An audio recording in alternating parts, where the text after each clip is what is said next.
ಒಂದಾನೊಂದು ಕಾಲದಲ್ಲಿ ಒಂದು ಪುಟಾಣಿ ಕುರಿ ಹಳ್ಳಿ ಒಂದರಲ್ಲಿ ವಾಸವಾಗಿತ್ತು. ಒಂದಿನ ಆ ಕುರಿ ಬಾವಿ ಹತ್ರ ನಡ್ಕೊಂಡು ಹೋಯಿತು. ಕುತೂಹಲದಿಂದ ಬಾವಿಯನ್ನು ಪರೀಕ್ಷಿಸೋದಕ್ಕೆ ಮುಂದಾಯಿತು. ಮೂರ್ಖತನದ ಬಾವಿಯ ಗೋಡೆಯ ಮೇಲೆ ಹತ್ತಿ ನಿಂತು ಇಣಿಕಿ ನೋಡಿತು. ಅಲ್ಲೊಂದು ಆಘಾತ ಕಾದಿತ್ತು. ಅದಕ್ಕೆ ಕಾಲು ಜಾರಿ ಬಾವಿಯೊಳಗೆ ಬಿದ್ದೋಯ್ತು. ಅದೃಷ್ಟಕ್ಕೆ ಆಳ ಮತ್ತು ನೀರು ಕಡಿಮೆ ಇತ್ತು. ಕುರಿ ಬಾವಿಯ ತಳದಲ್ಲಿ ದೃಢವಾಗಿ ನಿಂತ್ಕೊತು. ಆದರೆ ಸಮಸ್ಯೆ ಏನೆಂದರೆ ಆ ಕುರಿ ಹೇಗೆ ಹೊರಕ್ಕೆ ಬರೋದು ಅನ್ನೋದು. ಅದು ಕಾಯ್ತಿತ್ತು. ಯಾರಾದರೂ ಬರ್ತಾರೇನೋ ಅಂತ ಕಾಯ್ತಲೇ ಇತ್ತು. ಕೊನೆಗೆ ಒಂದು ಕತ್ತೆ ಬಂತು. ನಾನು ಅಂದ್ಕೊಂಡೆ ಇದರಲ್ಲಿ ನೀರು ಇರುತ್ತೆ ಅಂತ, ಆದರೆ ಇದರಲ್ಲಿ ಏನಿದೆ ಅಲ್ಲಿ? ಅದೊಂದು ಕುರಿ. ಇಲ್ಲೇನು ಮಾಡ್ತಾ ಇದೆ ಅದು?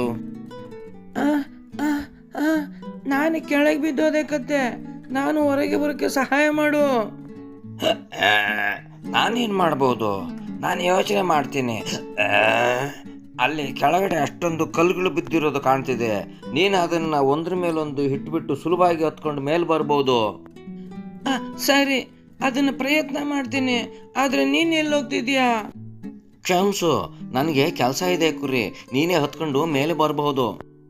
ಕುರಿ ಕತ್ತೆ ಹೇಳಿದ ಹಾಗೆ ಕಲ್ಲನ್ನು ಒಂದರ ಮೇಲೆ ಒಂದನ್ನು ಜೋಡಿಸೋಕ್ಕೆ ಪ್ರಾರಂಭ ಮಾಡ್ತು. ಆದರೆ ಕಲ್ಲು ಗುಂಡಕ್ಕೆ ಇದ್ದೋದ್ರಿಂದ ಕೆಳಕ್ಕೆ ಬಿದ್ದೋದು. ಇದು ಕೆಲಸನೇ ಮಾಡ್ತಿಲ್ಲ. ಧನ್ಯವಾದ ಅಪ್ರಯೋಜಕ ಕತ್ತೆ. ಕೆಲವು ಸಮಯದ ನಂತರ ಒಂದು ಬೆಕ್ಕು ಬಂತು. ಅದು ಕೂಡ ಈ ಕುರಿಯನ್ನು ನೋಡಿ ಒಂದು ಉಪಾಯ ಹೇಳ್ತು. ನಿನಗೆ ಬಾವಿ ಸುತ್ತ ಕಲ್ಲಿನ ಮಧ್ಯದಲ್ಲಿ ಜಾಗ ಕಾಣಿಸಿದ್ಯಾ? ನೀನು ಅದನ್ನ ಹತ್ಕೊಂಡು ಬರ್ಬೋದು. ತುಂಬಾನೇ ಸುಲಭ. ಕುರಿ ಅದನ್ನು ಪ್ರಯತ್ನ ಮಾಡ್ತು. ಆದ್ರೆ ಅದರ ಕಾಲು ಸಣ್ಣಗಿರೋದ್ರಿಂದ ಜಾರಿ ಕೆಳಕ್ಕೆ ಬಿದ್ದೋಯ್ತು. ಕೆಲಸ ಮಾಡ್ತಿಲ್ಲ. ಧನ್ಯವಾದ ಅಪ್ರಯೋಜಕ ಬೆಕ್ಕು. ಕೊನೆಯದಾಗಿ ಒಂದು ನಾಯಿ ಬಾವಿ ಕಡೆಗೆ ಬಂತು. ಅದು ಕುರಿ ಅಲ್ಲಿ ಹೇಗೋಯ್ತದು? ಸಹೋದರ, ಸಹಾಯ ಮಾಡೋ. ನಾನು ಯೋಚನೆ ಮಾಡ್ತೀನಿ. ನೀನು ಕೂಡ ಬೇರೆಯವ್ರ ತರ ಹೊರಟೋಗ್ಬಿಡ್ತೀಯಾ? ಖಂಡಿತ ಇಲ್ಲ, ನನ್ಗೊಂದು ಉಪಾಯ ಬಂದಿದೆ. ಆ ಬಕೆಟ್ ಇದೆಯಲ್ಲ ನೀರು ತೆಗಿಯೋದಕ್ಕೆ, ಅದನ್ನ ನಾನು ಬಾವಿ ಒಳಗಡೆ ಬಿಡ್ತೀನಿ.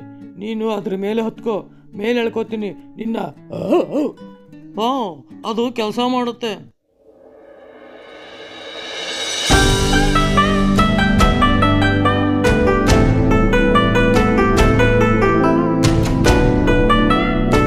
ನನ್ನನ್ನು ಕಾಪಾಡ್ಬಿಟ್ಟೆ ನಾಯಿ. ನೀನು ನಿಜವಾಗ್ಲೂ ಸಹಾಯ ಮಾಡಿದೆ. ಆದ್ರಿಂದ ಕಥೆಯಲ್ಲಿ ನಿಜವಾದ ಸಹಾಯಕಾರ ಅಂದ್ರೆ ನಾಯಿ. ಅದು ಎಲ್ಲರ ಹಾಗೆ ಸಲಹೆ ಮಾತ್ರ ನೀಡಿಲ್ಲ, ಅದರ ಜೊತೆಯಲ್ಲಿದ್ದು ಸಹಾಯ ಮಾಡ್ತು. ನೀವೆಲ್ಲರೂ ನಿಜವಾದ ಸಹಾಯಕಾರ ಆಗಬೇಕು.